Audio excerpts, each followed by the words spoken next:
말씀 우리 함께 보도록 하겠습니다. 갈라디아서 1장 1절에서 5절까지 말씀. 갈라디아서 1장 1절에서 5절까지 우리 한 절씩 교독하겠습니다. 사람들에게서 난 것도 아니요 사람으로 말미암은 것도 아니요 오직 예수 그리스도와 그를 죽은 자 가운데서 살리신 하나님 아버지로 말미암아 사도된 바울은 함께 있는 모든 형제와 더불어 갈라디아 여러 교회들에게 우리 하나님 아버지와 주 예수 그리스도로부터 은혜와 평강이 있기를 원하노라. 그리스도께서 하나님 곧 우리 아버지의 뜻을 따라 이 악한 세대에서 우리를 건지시려고 우리 죄를 대속하기 위하여 자기 몸을 주셨으니 함께 영광이 그에게 세세토록 있을지어다. 아멘. 네, 오늘은 이제 갈라디아서 말씀으로 우리가 이제 들어가게 됩니다.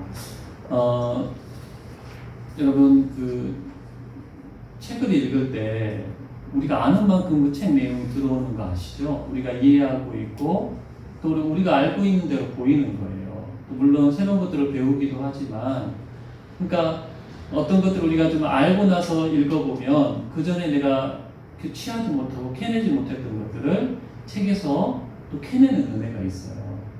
저도 이제 말씀을 준비하면서 그 전에 책을 읽고 다시 한번 읽었는데, 아, 이 책이 이런 내용이었구나. 한번 내용을 알고 나서 읽으니까는 더 많은 것들을 깨닫고 이해하는 그런 은혜가 있더라고요.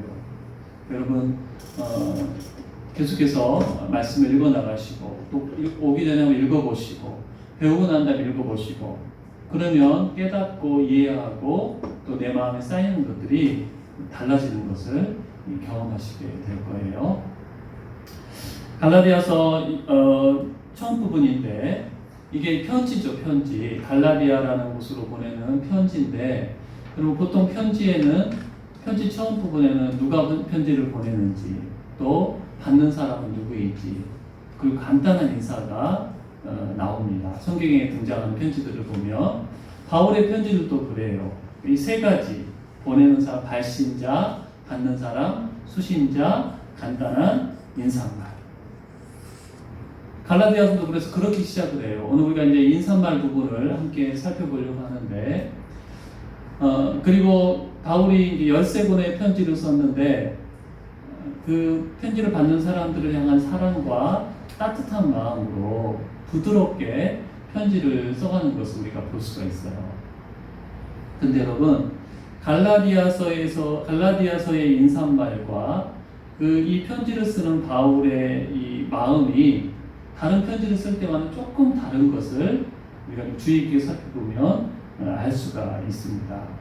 조금 다른 점이 있다라는 거예요. 다른 편지하고 가장 큰 다른 점은 뭐냐면, 눈에 띄는 차이점은 뭐냐면 이 편지를 쓰는 바울의 어조와 심경이라고 할 수가 있어요. 무슨 말이냐면 지금 이 편지를 쓰는 바울이 좀 화가 나 있어요. 굉장히 격앙되어 있어요.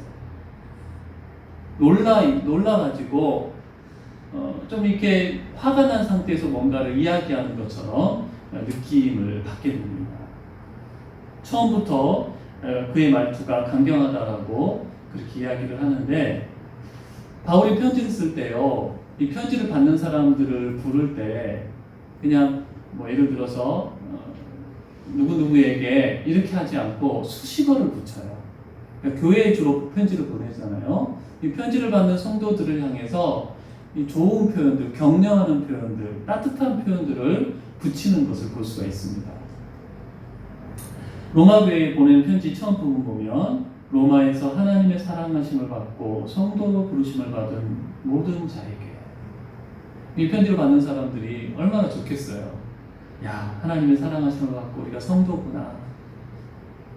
또 고린도에 보내는 편지에도 고린도에 있는 하나님의 교회 곧 그리스도 예수 안에서 거룩하여지고 성도라 부르심을 받은 자들과, 이렇게 그 편지를 받는 사람들 앞에 수식어가, 따뜻하고 격려하는 수식어가 붙는 것을 보게 되는데, 그런데 갈라디아서는요, 수신자를 그냥 이렇게만 표현을 해요.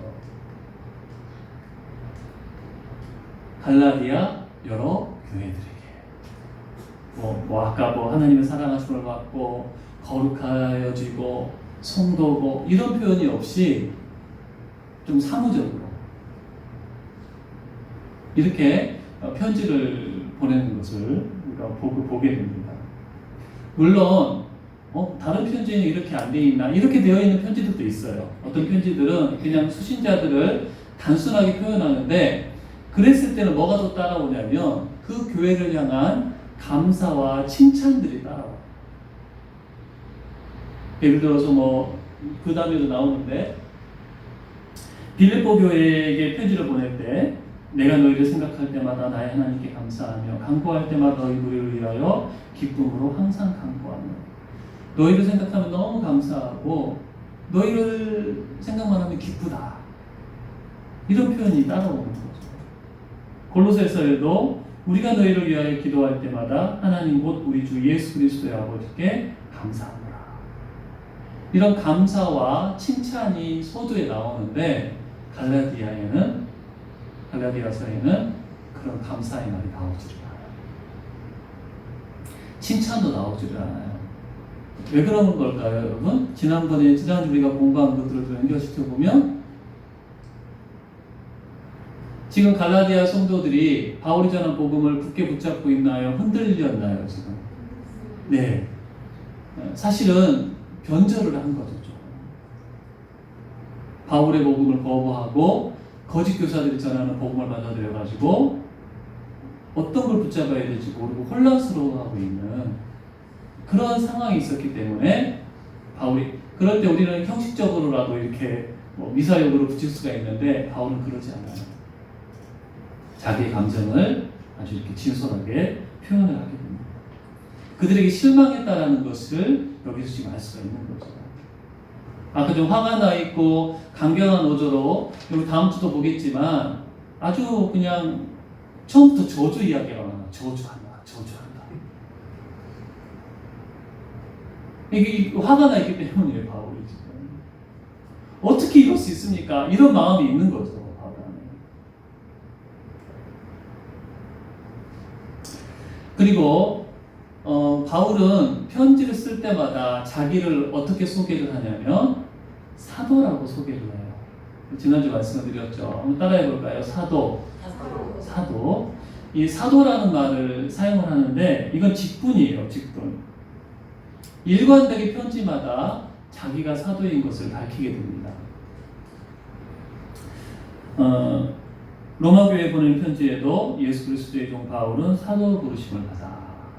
또 고린도 교회에도 그리스도 예수의 사도된 바울과 또 에베소 교회에 보내는 편지에도 하나님의 뜻으로 말미암아 그리스도 예수의 사도된 바울 이렇게 자기가 사도됨을 밝히고 있어요. 그럼 갈라디아서에서도 밝힐까요? 안 밝힐까요?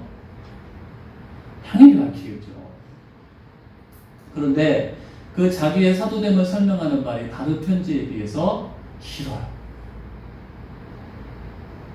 그거에 대해 설명할 게 좀 있다라는 거죠. 갈라디아 교회에는 다른 교회는 그냥 사도라는 것만 알리면 되는데 자기의 사도됨에 대한 설명이 갈라디아 교회에는 조금 더 필요하다라는 거예요. 지난주도 배웠죠. 왜 그런다고요?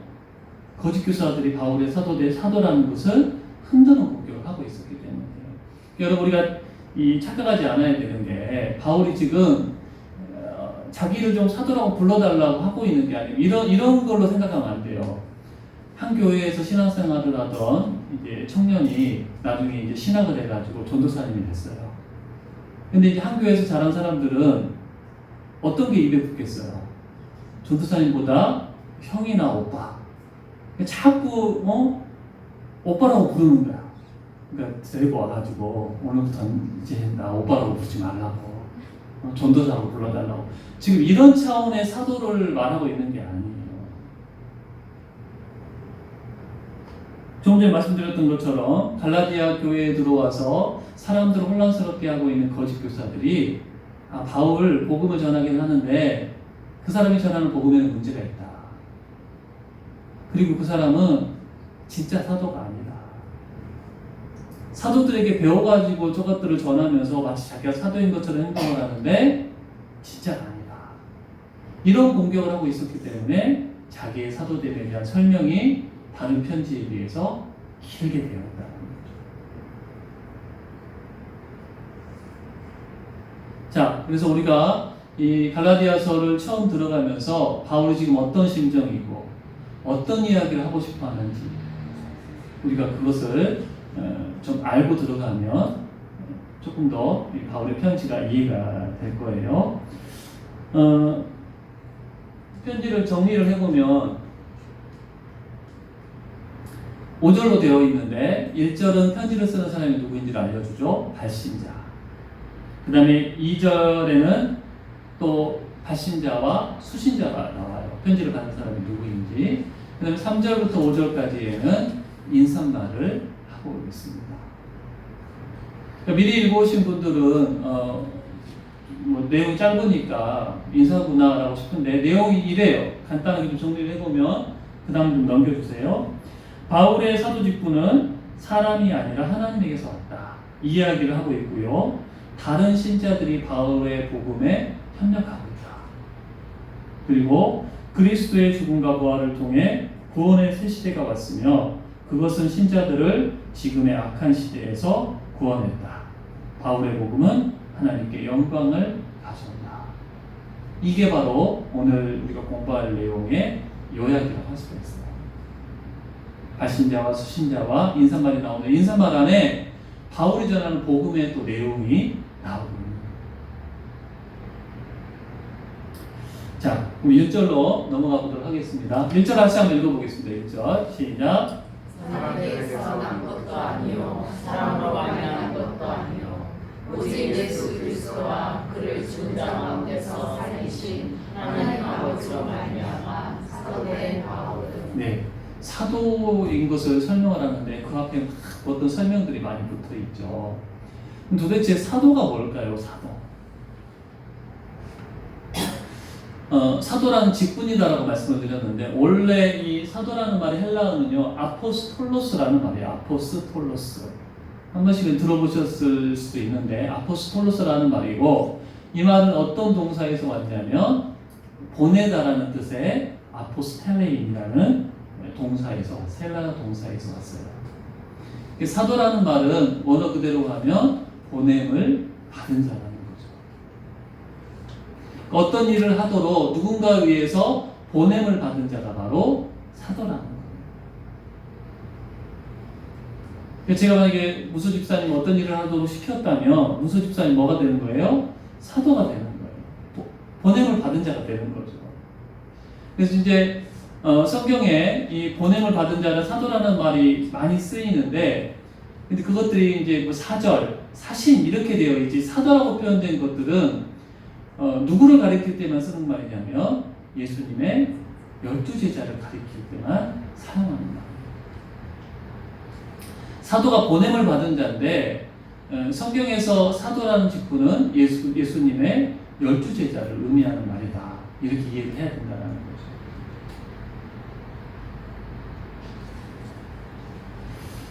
거죠. 가룟 유다가 자살을 하지 않습니까? 그래서 제자들이 예수님이 12명을 세운 이유가 분명히 있을 거다. 그래서 이 유다의 빈자리를 채우게 되는데 그때 어떤 사람을 세울까로 기준을 베드로가 이렇게 이야기를 해요. 우리 그 말씀 같이 한번 읽어보겠습니다. 시작. 이러므로 요한의 세례로부터 우리 가운데서 올려져 가신 날까지 주 예수께서 우리 가운데 출입하실 때 항상 우리와 함께 다니던 사람 중에 나를 세워 우리와 더불어 예수께서 부활하심을 증거할 사람이 되게 하여야 하리라. 네, 자 그럼 여기서 한번 여러분 생각을 해보셔야 돼요. 그냥 여러분 그냥 듣기만 하지 마시고, 자 어떤 사람이 사도가 될 수 있어요? 조건들을 한번 찾아보세요. 여기서. 네? 크게 안 들려요. 세례를 받은 사람? 네. 항상 우리와 함께 다니던. 요한은 세례로부터 시작을 했는데 누구와 함께 다니던 사람? 제자들과 함께 다녀야 되고 제자들보다 더 중요한 분 누구? 예수님과 함께 예수님 이 땅에 계실 때 함께 있었던 사람들 중에 제자가 되는 거예요. 예수님이 이 땅에 계실 때 함께 예수님과 함께 따라다니면서 배우고 보고한 사람들이 제자가 될 수 있었고, 또 어떤 사람? 맞아요. 네. 부활을 증언할 사람. 이것은 복음을 전하도록 증인의 역할을 할 사람이 바로 사도라는 거죠. 예수님이 함께, 예수님이 이 땅에 계실 때 예수님을 보았고, 또 예수님과 함께 있었고, 제자들과도 함께 있었고, 예수님으로부터 복음을 전하도록 이렇게 사명을 받은 사람. 이 사람들을 사도라고 하는 거예요.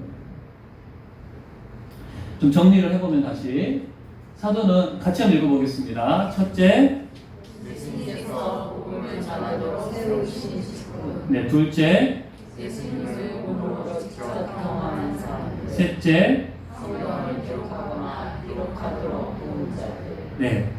방금 위에 두 가지는 방금 말씀에서 확인을 했고, 그럼 제자들이 무슨 일을 했느냐? 제자들이 이제 하나님이 주신 성경 말씀을 기록을 했고요. 친히 기록하지 않아도 다른 사람이 기록하도록 돕는 역할을 했어요. 마가복음 같은 경우는 베드로의 도움을 받아가지고 마가복음이 기록이 된 거고, 누가복음과 사도행전은 누가가 바울과 함께 동행하던 사람이잖아요. 그 나머지 성경들은 거의 제자들에 의해서 이렇게 기록이 됐거든요. 이런 사람들을 사도라고 부르는 거예요. 그럼 여러분 여기서 이제 뭘 생각을 하셔야 되냐면, 그러면 바울은 이 조건에 적합한 사람인가? 이걸 한번 생각을 해보셔야 돼요. 자, 그리고 이제 사도를 조금 생각을 해보면, 사도들은 그래서 예수님으로부터 부름을 받아가지고 복음을 전하도록 세움을 받았고 보내심을 받았고, 이들이 한 일이 뭐냐면 교회의 기초를 세우는 일을 했고 성경이 완성됨에 있어서 헌신된 일을 한 거예요. 성경이 지금 여러분 성경이 계속해서 나와요? 더 없어요? 이제 딱 닫혔죠. 성경 66권으로 끝이거든요. 그래서 더 이상 이제는 사도 직분이 없다라고 보는 거예요. 예수님에 의해서 임명된 사도는 더 이상 없다. 그런데 이제 어떤 곳에서는 아니다, 사도 직분이 지금까지도 유효하다라고 주장을 하는 사람들이 있는데, 여러분 예수님의 제자로서의 사도는 없어요. 예수님의 12제자와 바울을 제외하고는 없어요. 근데 이제 읽다 보면 사도라고 또 불러진 사람들도 있긴 있는데, 그것은 어떻게 이해를 해야 되냐면 선교를 하도록 보냄을 받은, 그러니까 넓은 의미의 사도라고는 불려질 수 있어요. 보냄을 받은 자라고 그랬잖아요, 사도가. 근데 예수님의 제자로서의 사도는 예수님 12제자와 바울 외에는 없다. 신사도 운동을 하는 쪽에서는 사도가 있다라고 이야기를 하는데, 그들이 만약에 사도라고 주장하는 것이 예수님의 제자로서의 사도다라고 주장을 하면 그건 틀린 말이에요. 하지만 복음을 전하도록 부름을 받은 사람이다라는 의미의 사도라는 말을 한다면 그것은 허용이 될 수 있다는 거죠. 이해가 되셔요? 네. 저한테도 사도라고 부르면 안 돼요. 아무리 제가 좋아도 우리 목사님 사도라고 부르면 안 되는 거예요. 우리는 다 보냄을 받은 사람이잖아요. 복음을 전하도록. 그렇죠? 예수님의 제자로서의 사도는 아니다. 그럼 제가 좀 전에 질문을 드렸어요. 그럼 바울은 사도가 맞냐? 맞아요? 그럼 제가 질문을 할게요. 바울이 예수님을 몸으로 직접 경험했나요? 네. 아, 네. 담에색에서. 그러면 예수님께서 복음을 전하도록 보내셨나요? 네? 네. 맞아요. 좀 이렇게 대답을 못해야지 제가 설명을 하는데 대답을 잘 해주셔가지고. 바울은 뭘 하진 않았냐면 예수님 이 땅에 있을 때 육신과 육신으로 예수님을 보지는 못했어요. 하지만 담에색으로 예수 믿는 사람들을 잡으러 갈 때 예수님께서 그에게 나타나시죠. 예수님을 만나요. 예수님을 경험을 하게 돼요. 그리고 예수님께서 그를 이방인에게 복음을 전하는 사도로, 복음 전도자로 부르시고 보내시죠. 그래서 여러분, 바울이 복음을 전할 때마다 자기의 회심 이야기를 하는 거예요. 담에색 사건은 바울에게는 회심 사건이었고 사명을 받은 날이었고, 복음을 주님께로부터 받은 날이었어요. 굉장히 중요한 의미가 있는 날이기 때문에 사도행전만 봐도 이 사건이 3번 기록이 되어 있잖아요. 사도행전 9장이 만난 사건, 또 뒷부분에 2번이나 자기가 예수 그리스도를 만난 사건을 이야기하고 있는데 아주 중요한 사건이라는 거죠. 그리고 아무리 바울이 사도라고 자기가 주장을 해도 뭐가 없으면, 열매가 없으면 바울을 사도라고 할 수가 없는 건데요. 우리가 알다시피 바울은 복음 전파의 열매가 아주 많죠. 수많은 교회를 개척하고 많은 사람들을 예수님께로 돌아오게 하는 그런 열매가 있었기 때문에 사도라고 인정을 받는 거예요. 예수님의 12제자들도 그것들을 인정을 하고. 자, 그러면서 우리가 조금 주목해야 될 게 이 표현입니다. 다시 한번 보겠습니다. 바울이 자기가 사도라고 말을 하는데 뭐라고 설명을 하냐면 사람들에게서 난 것도 아니고 사람으로 말미암은 것도 아니다. 이런 이야기입니다. 왜 이런 이야기를 하는 걸까? 이것이 무슨 말일까? 그러니까 사람들이 말을 하기를 사도 바울은 사람이 세운 사람이다. 12제자는 예수 그리스도가 그들을 불러가지고 사도의 직분을 맡겼는데 바울은 예수님이 아니라 사람이 세웠고 사람이 유명한 거다라는 주장을 했던 거예요. 거짓 교사. 바울이 아니다. 난 사람으로 말미암지도 않고 사람에 의해서 임명된 것도 아니다. 내 사도됨의 근거가 사람에게 있지 않고 누가 부르셨다? 예수님께서 나를 부르셨다라고 지금 이야기를 하는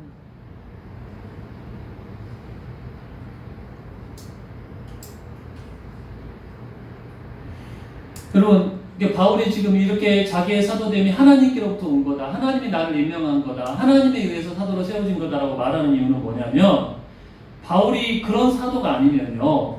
바울이 전하는 복음은 유익하긴 하지만 오류가 있는 가르침이 드러나요.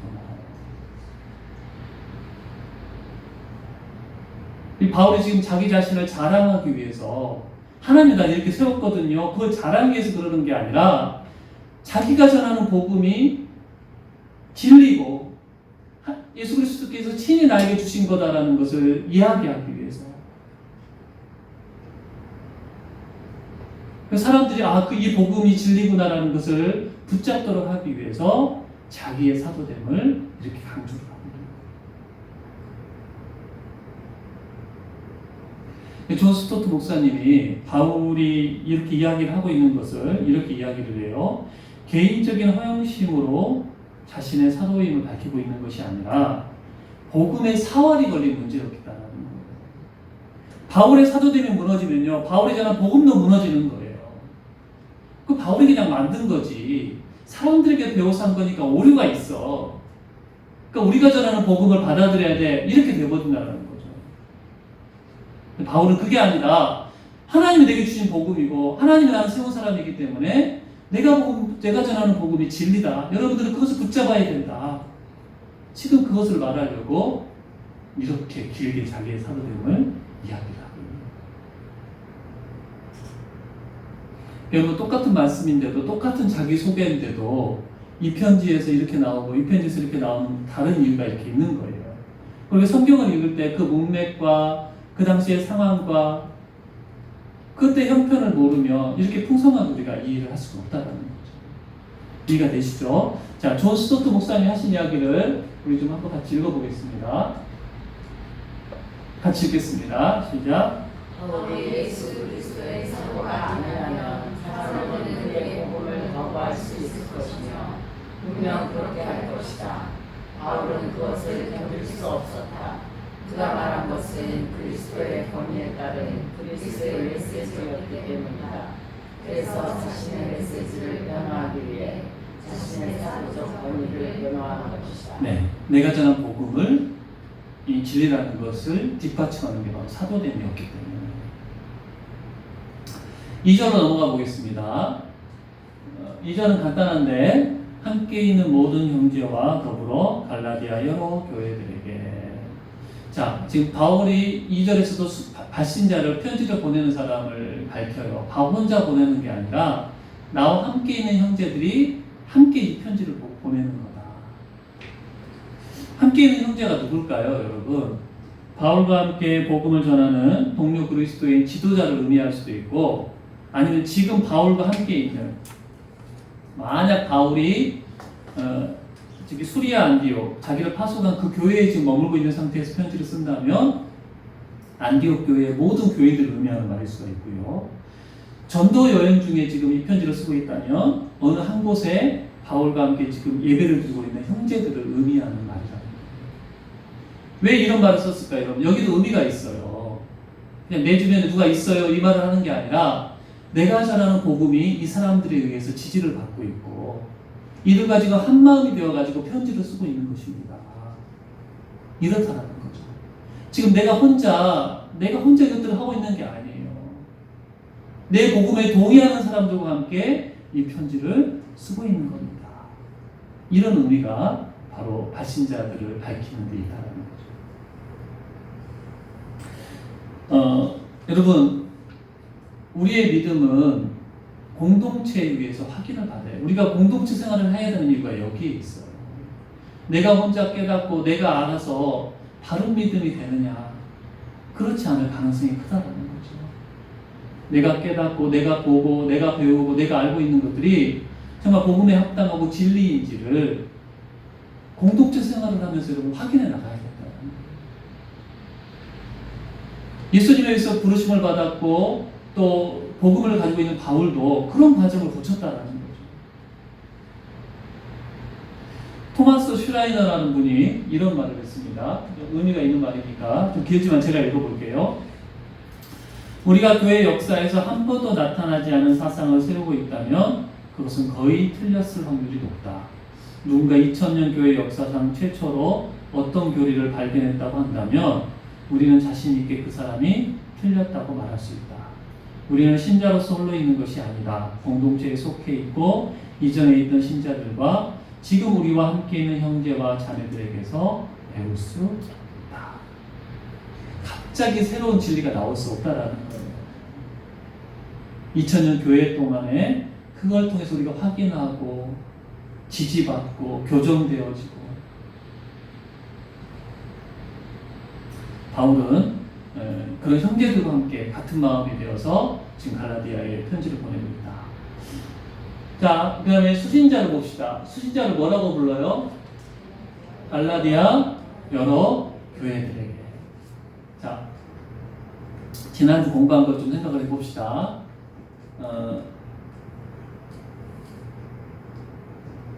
여기가 이쪽이 다 갈라디아라고 말씀드렸어요. 그래서 지금 바울이 보내는 편지가 이 남쪽으로 보내는 건지 이 북쪽으로 보내는 건지 크게 두 가지 견해가 있다고 그랬는데 우리는 어떤 걸 취한다고 그랬어요? 남쪽. 이곳은 바울이 1차 선교 여행을 했던 지역들이거든요. 루스드라, 더베, 이고니온, 피시디아, 안디옥. 그러니까 교회들이 여러 곳 있잖아요. 이곳에 지금 편지를 보내는 거예요.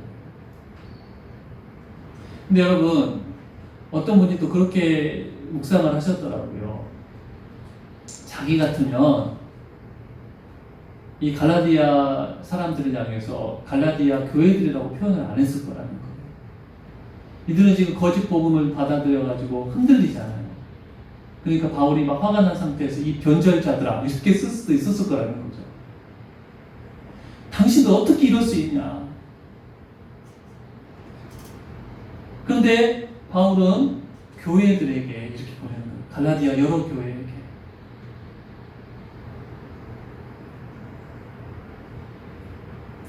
잘못된 가르침을 받아들여가지고 지금 오염이 되긴 했지만 여전히 주님의 몸된 교회라는 거죠.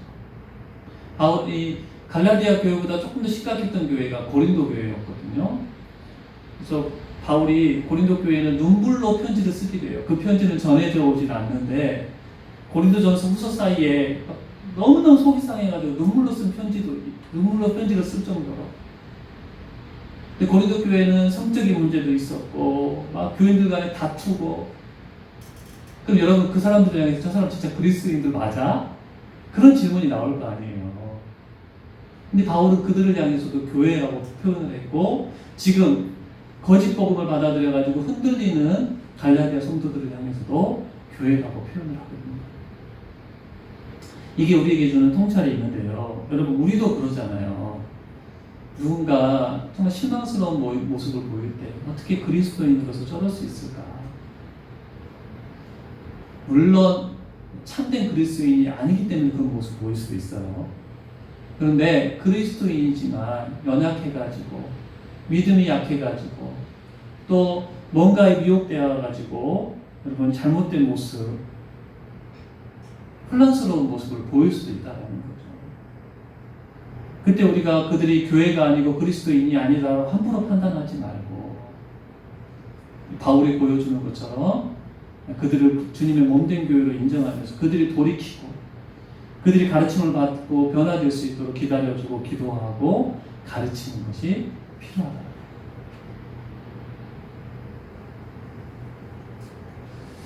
자, 3절부터 5절이 인사인데요. 먼저 3절 한번 같이 다시 읽어보겠습니다. 3절 시작. 우리 하나님 아버지와 주 예수 그리스도로부터 은혜와 평강이 있기를 원합니다. 바울이도 인사는 해요. 축복을 하게 되는데 갈라디아 성도들에게 뭐가 있었으면 좋겠다? 은혜와 평강이 있으면 좋겠다. 은혜와 평강은요 편지들마다 자주 등장하는 용어예요. 은혜는 헬라식 인사라고 해요. 헬라식 인사. 그 다음에 평강이라는 말은 구약과 유대인의 이 문화의 관습에 뿌리를 두고 있는 인사예요. 그러니까 쉽게 생각하면 은혜는 헬라식 인사고 평강은 히브리식 인사 이렇게 이해를 할 수가 있습니다. 히브리 사람들이 만나면 우리는 안녕하세요 그러면 히브리 사람들은 샬롬이라고 하는데 이 샬롬을 의미하는 거죠.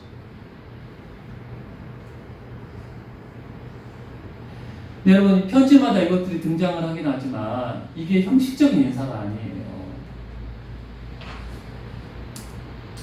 자, 바울이 은혜와 평강이 어디로부터 나온다고 이야기를 합니까? 하나님 아버지와 주 예수 그리스도로부터 온다고 이야기를 해요. 먼저 은혜를 생각해 봅시다. 은혜는요, 하나님께서 믿는 자에게 주시는 값없는 사랑을 의미를 하는 거죠. 바울이 보낸 편지마다 은혜가 언급이 되고 있는데 갈라디아 교회에는 은혜가 더 중요했어요. 왜냐하면 이들이 받아들이는 거짓 복음이 은혜를 은혜되지 못하게 만들어버렸기 때문에. 그들이 구원받고 새로운 백성이 되는 것은 전적으로 하나님의 은혜로 되어진 것인데 지금 할례를 받아야 된다, 율법을 지켜야 된다고 주장을 하면서 은혜가 은혜지 되지 못하게 하고 있는 그런 복음을 받아들인 상태이기 때문에 은혜를 지금 이야기를 하고 있는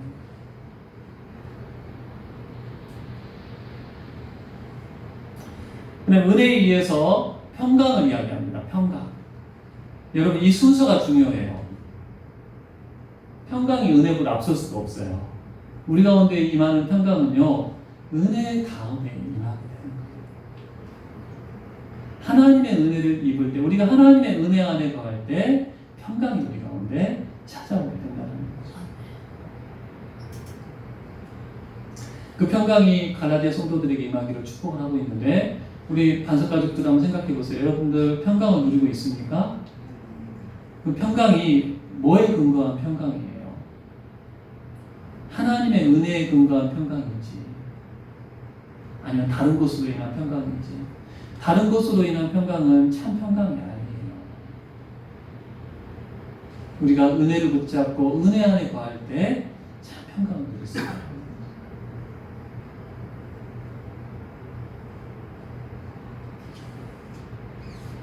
근데 은혜와 평강이 어떻게 우리에게 임하게 되는가를 4절에서 또 바울이 설명을 합니다. 4절도 같이 한번 읽어보겠습니다. 시작. 그리스도께서 하나님이고 우리 아버지의 뜻을 따라 이 악한 세대에서 우리를 건지시려고 우리 죄를 대속하기 위하여 자기 몸을 주셨으니. 은혜와 평강이 누구에 의해서 어떻게 오게 되냐면 예수님이 십자가에 달려 죽으심으로 말미암아 그리고 다시 살아나심으로 말미암아 우리 가운데 임하게 되었다는 거죠. 여기는 지금 부활에 대한 이야기가 나오지 않는데 아까 1절에서 부활에 대한 이야기가 나오거든요. 그걸 같이 합치면서 생각을 해야 돼요. 은혜와 평강이 우리가 은혜와 평강을 어떻게 누리게 되었는가? 예수님이 십자가에 죽으시고 다시 살아나심으로 말미암아 은혜와 평강이 있습니다. 여기서 여러분 세 가지를 좀 우리가 살펴봐야 되는데 간단하게 첫 번째 뭐냐면 이 예수님이 십자가에 달리신 것은 예수님이 그냥 스스로 하신 일이 아니라 하나님 아버지의 뜻을 따라 하나님 아버지와 함께 이루신 일이라는 거예요. 하나님 아버지께서 시키신 일을 예수님께서 순종하신 거라는 거죠.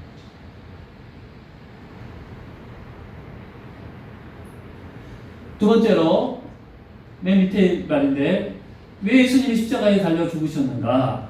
우리 죄를 대속하시기 위함이다. 우리가 죄로 인해 죽어야 될 사람들이었는데 우리를 죄에서 용서하시기 위해서 예수님께서 십자가에 달리셨고 그로 말미암아 우리가 더 이상 이제 정죄당하지 않는 죄로부터 자유케 되어지는 은혜가 임하게 되었다는 것을 이야기를 하고 있는 거예요. 루터, 종교개혁자 루터가 이런 말을 합니다. 예수님께서 우리를 위해서 죽으셨다라는 말씀은 온갖 종류의 의를 향해 바라는 하늘의 천둥소리다. 이렇게 이야기해요. 무슨 말이냐면 우리가 이렇게 고백을 할 때 예수님이 우리를 위해서 죽으셨어요.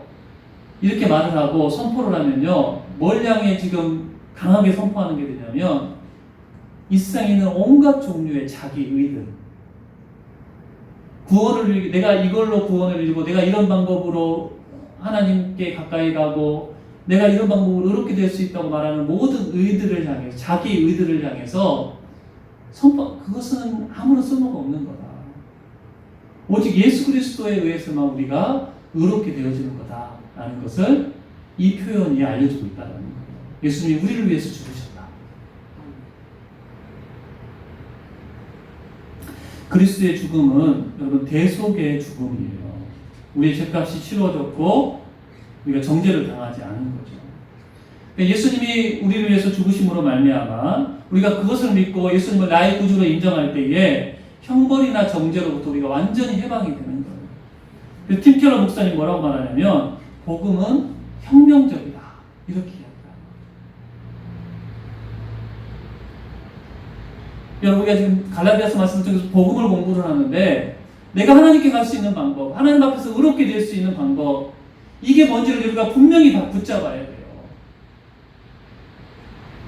예수 그리스도가 아닌 다른 뭔가를 통해서도 하나님 앞에서 의롭게 되어진다고 생각하고 있다면 우리는 복음을 분명하게 깨닫는 게 아닙니다. 예수는 우리를 죄에서 대속하기 위해서 죽으셨다는 거죠. 그 다음에 왜 십자가에서 예수님이 달리셨느냐? 또 한 가지 이유가 있는데 이 악한 세대에서 우리를 건지시고 구하시고 이 시대는요 사탄이 통치하는 악한 시대예요. 사탄의 영향력 아래에 있는 여기서 죽어가는 우리들을 위해서 예수님께서 오셨고 십자가에서 죽으시고 다시 살아나심으로 말미암아 우리를 구원해 주셨다는 거죠. 근데 여러분 우리가 예수 믿는다고 해서 이 세상에 더 이상 안 사는 게 아니잖아요. 그렇죠? 그러니까 이 악한 마귀가 통치하는 그 시대에서 우리가 구원을 받았고 하나님의 통치 아래에서 우리가 살아가게 되는데 그게 지금 우리가 이미 누리고 있지만 아직 완전히 임하지는 않은 시대예요. 우리를 이 악한 시대로부터 우리를 구원하시기 위해서 예수님께서 십자가에 달려 돌아가셨다. 그로 말미암아 은혜와 평강이 우리에게 임하게 되었다. 이렇게 이야기를 하고 있는 거죠. 마지막 5절 보겠습니다. 같이 읽겠습니다. 5절 시작. 영광이 그에게 세세토록 있을지어다. 영광이 누구에게 있다라는 거예요? 그렇죠. 예수님을 이 땅에 보내셔서 십자가에서 죽게 하시고 우리에게 은혜와 평강을 허락해 주신 하나님께 영광이 있다라는 말로 인사를 끝내고 있어요. 여러분 우리가 요한복음 공부할 때 영광이라는 것은 하나님의 하나님 되심이 드러나는 것을 영광이라고 말해요. 예수님이 십자가에서 죽으심으로 말미암아 하나님의 사랑이 우리 가운데 드러났고 하나님은 공의로우신 분이라는 것들이 드러나고 공의라는 건 뭐냐면 죄값을 치러야 된다는 거예요. 그러니까 하나님의 공의와 사랑이 십자가에서 드러났기 때문에 하나님은 영광을 받으셔야 된다. 이렇게 바울이 고백을 하고 있는 거예요.